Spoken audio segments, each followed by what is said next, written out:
Quelque part dans le Bénin, un drame se joue. Une fille ou encore une femme subit en ce moment même une violence.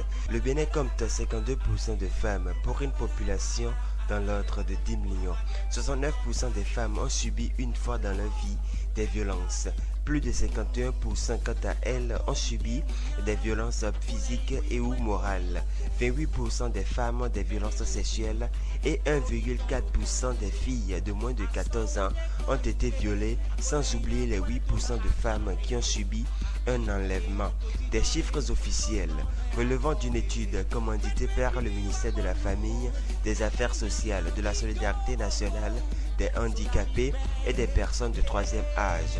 À ce jour, beaucoup de victimes n'osent encore parler, notamment les victimes qui subissent des violences de la part du conjoint. Un silence tenu au respect par la tradition. La tradition, ça agit vraiment. Ça conduit même la pesanteur, ça conduit même le phénomène essentiel parce que les gens ont peur d'être réprimés par les habitudes occultes, soi-disant tradition, il faut exécuter.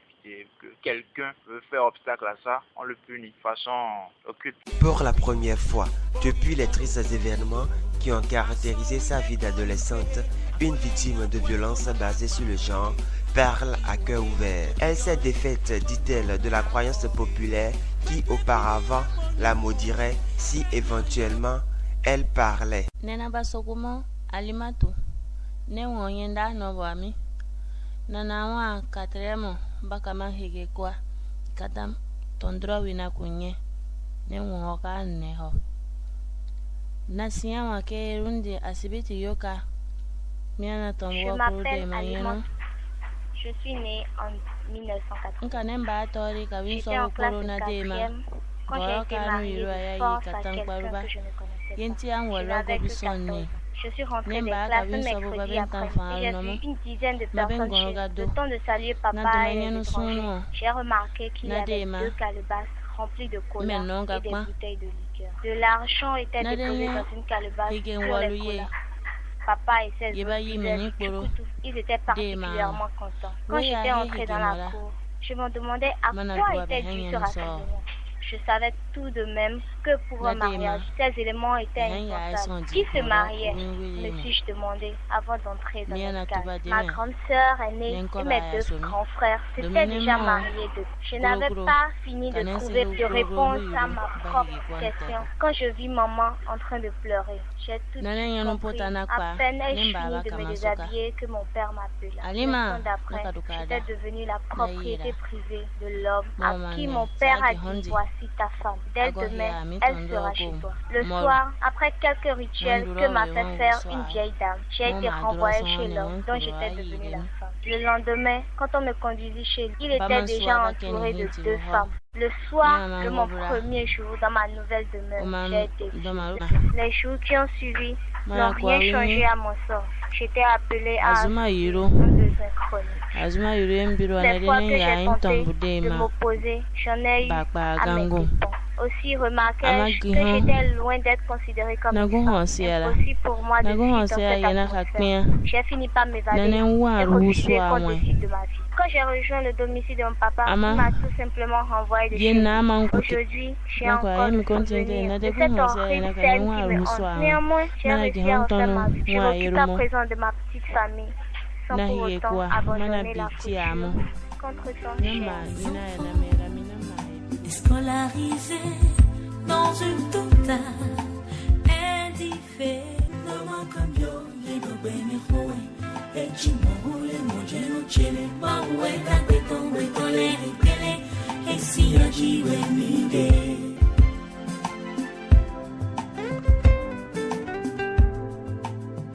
Quand on apprend qu'une fille ou une femme a été violentée, on cherche généralement à savoir comment cela est arrivé.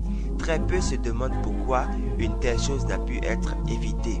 La violence basée sur le genre est aussi vieille que certaines de nos traditions. Parler de la violence basée sur le genre dans certaines sociétés, c'est ignorer les us et coutumes établis depuis des lustres.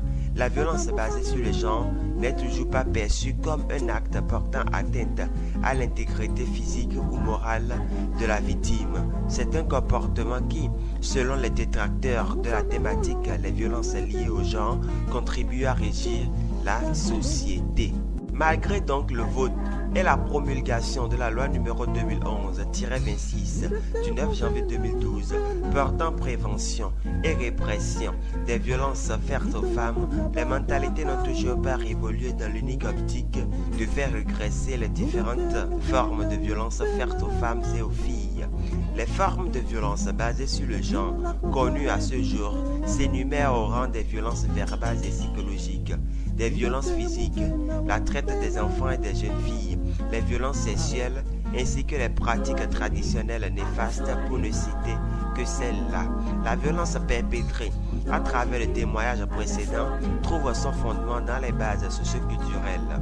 Une base qui considère que l'homme est supérieur à la femme, donc la femme lui doit soumission totale. Dans la même dynamique, les témoignages relatent la galère quotidienne des jeunes filles de 10 à 14 ans localisées dans les zones rurales, appartenant à des familles pauvres et déscolarisées par la force des violences exercées sur elles. Pour arriver à endiguer les diverses formes de violences faites aux femmes et aux filles, il convient de contribuer à une véritable sensibilisation.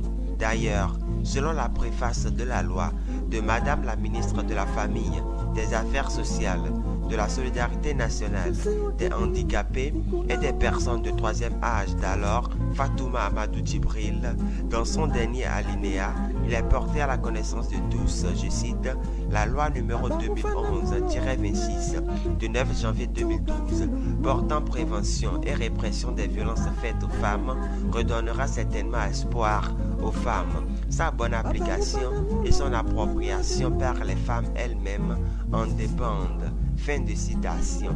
Or, dans la plupart des espaces socioculturels au Bénin, et la tradition et la religion pèsent sur la femme qui continue de toujours lutter pour son émancipation. L'orientation de la sensibilisation importe beaucoup afin de faire changer les mentalités, surtout dans le rang des hommes appelés à être chefs de famille et de surcroît exercer une certaine autorité sur la femme et l'enfant en vertu des pouvoirs à lui confiés par la tradition et la religion. C'est bien dommage de constater qu'aujourd'hui, des hommes n'ont toujours pas connaissance de la loi portant prévention et répression des violences faites aux femmes au Bénin.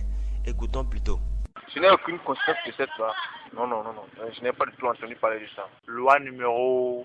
Vraiment, je ne maîtrise pas. Ça relève plus du droit. Aucune idée. Bon, bizarrement, c'est vous qui m'informez, j'ai vraiment aucune idée. À dire vrai, n'ai pas connaissance de l'existence d'une telle loi. La loi existe, ce que vous venez de me faire comprendre. Mais quand elle existe, il faut quand même le faire connaître du grand public. En tout cas, moi, personnellement, je n'ai pas connaissance de cette loi. Bien entendu, j'ai connaissance de cette loi, seulement que je ne vais pas citer sur les référents de cette loi-là.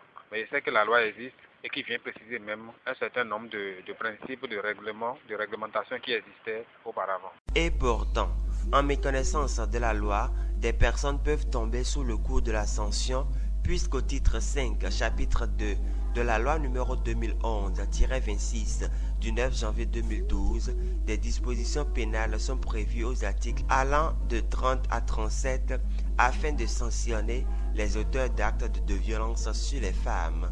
Au nombre de ces dispositions figurent les cas d'amende pouvant atteindre 1 million de francs CFA pour des violences psychologiques avérées, une amende de 200 000 à 2 millions de francs CFA en fonction de la gravité de la violence économique ou encore un emprisonnement d'une durée d'1 an à 5 ans et d'une amende avoisinant les 10 millions dans le cas de la prostitution forcée.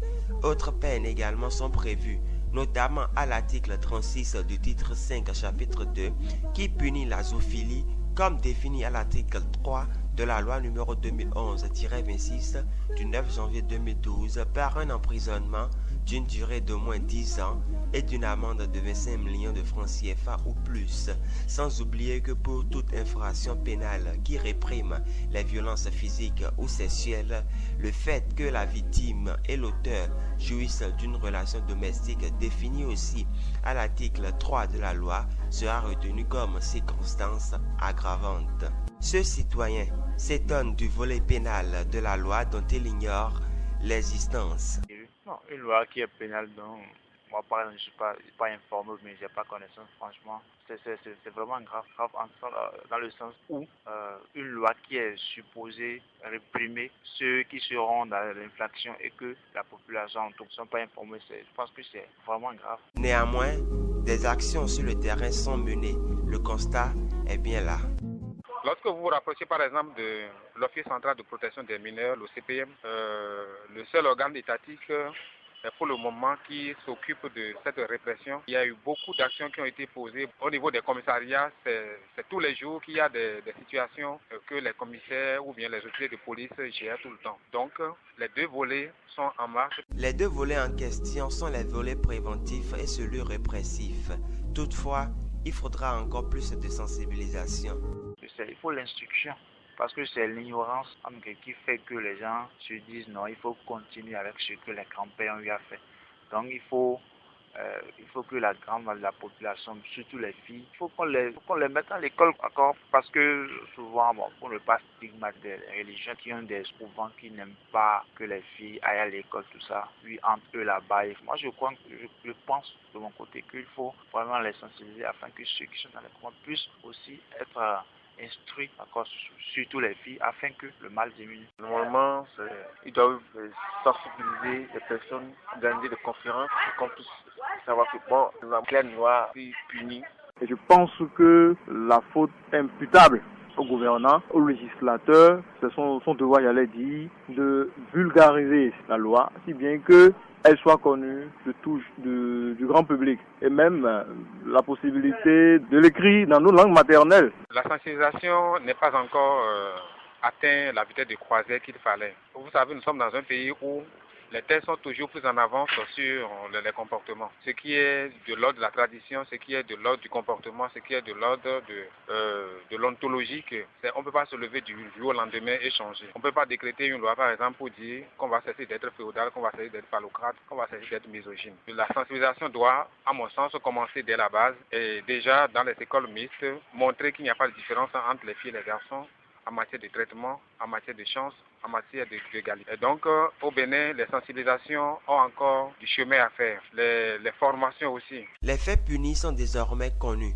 les sanctions aussi. Ce qu'il y a lieu de faire est de véritablement promouvoir une excellente appropriation de la loi numéro 2011-26 du 9 janvier 2012 afin de briser les barrières socio-culturelles et religieuses et de faire régresser les violences basées sur le genre.